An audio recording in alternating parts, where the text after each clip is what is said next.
It's 1963, and you're in charge of arming the Indian Army.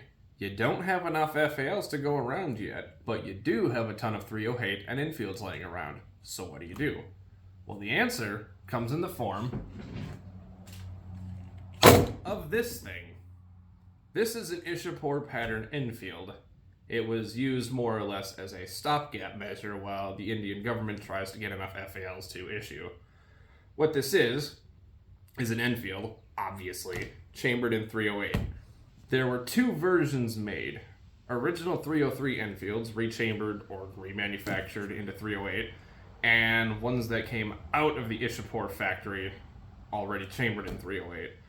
I honestly have no idea which one this is because all of the markings have been worn off. But it is a 308 Enfield nonetheless. This is one of the crown jewels of my collection, pun intended. Things I like about it.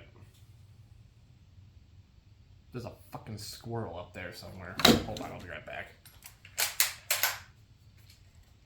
Okay, sorted that out. Where was I? Things I like about it. It's fucking solid. Like, I don't think I could break this thing if I tried.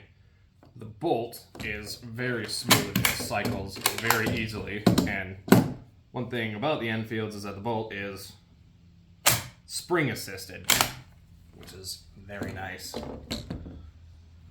The thing with the bolt, though, is you actually can't be gentle with it. You have to speak to it in the only language it understands. Violence. This is, after all, a war rifle. It's not your granddaddy's hunting rifle. You gotta full send this thing when you cycle it. It's also the bolt made famous by the Mad Minute, which is where you had 1 minute to fire 15 rounds accurately. Showing clear. Yes, I'm dry firing. Let's get over it.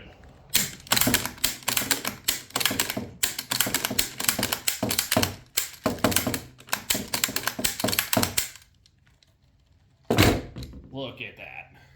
Easy peasy Japanesey. It also sends those shells into the next time zone.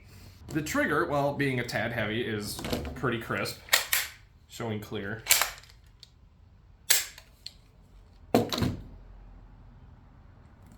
The magazine is detachable, and it actually holds 12 rounds as opposed to the 303 Enfield's 10, which is still twice what your average bolt gun of the day would hold.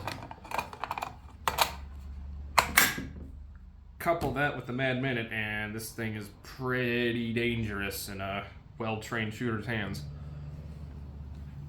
Things I don't like about it. There's no other way to say it. It's fucking heavy. The buttstock is also metal, so in addition to 308 recoil, which isn't terrible, but it's not fun either, you're getting punched in the shoulder with a metal plate every time. The iron sights on this thing are absolutely terrible. There is almost nothing to actually look down. It's just flat. So, unless you're shooting relatively close, it's kind of hard to accurately hit targets at long range. But overall, I really do like this thing. It makes a fine addition to my collection. Anyway, that's all I got for now. Drive safe, watch for deer. I'm gonna go have a beer.